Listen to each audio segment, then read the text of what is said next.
किसी गांव में एक ब्राह्मण रहता था। एक दिन वो दावत में गया जहां उसे यजमान से एक बकरा मिली। वो खुशी खुशी उसको लेकर अपने घर जा रहा था। रास्ता लंबा और सुनसान था। आगे जाने पर रास्ते में उसको ठगों ने देखा और सोचा कि क्यों न इससे यह बकरा हथिया लिया जाए।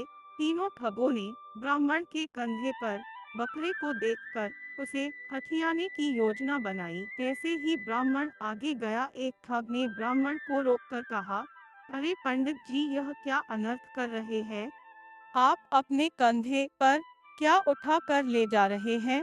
आप तो ब्राह्मण हैं और ब्राह्मण होकर कुत्ते को कंधों पर बैठा कर ले जा रहे हैं। ब्राह्मण ने क्रोधित होकर उसे झिड़कते हुए कहा, पागल है क्या? या अंधा हो गया है? दिखाई नहीं देता यह कुत्ता नहीं बकरा है। पहले ठग ने फिर कहा, खैर मेरा काम आपको बताना था। अगर आपको कुत्ता ही अपने कंधों पर ले जाना है तो मुझे क्या? आप जाने। और आपका काम थोड़ी दूर चलने के बाद ब्राह्मण को दूसरा ठग मिला। उसने ब्राह्मण को रोका और कहा, पंडित जी, क्या हो गया है आपको?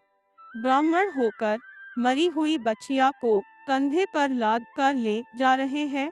उच्च कुल के लोगों को क्या यह शोभा देता है?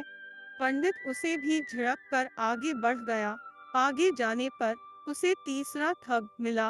उसने भी ब्राह्मण को टोका और कहा कि इस गधे को कंधे पर क्यों ले जा रहे हो? ब्राह्मण अब घबरा गया। उसको लगा कि ये जरूर कोई मायावी जीव है जो बार बार रूप बदल रहा है, वरना इतने सारे लोग झूठ क्यों बोलेंगे। थोड़ी दूर जाकर उसने बकरे को कंधे से उतार दिया और आगे बढ़ गया। इधर तीनों ठग ने उस बकरे को हथिया लिया और उस ब्राह्मण की मूर्खता पर उनको हंसी भी आई। तो इस कहानी से हमें यह सीख मिलती है कि कहते हैं कि किसी झूठ को बार बार बोलने से वह सच की तरह लगने लगता है। इसलिए अपने दिमाग से काम लें और अपने आप पर विश्वास करें।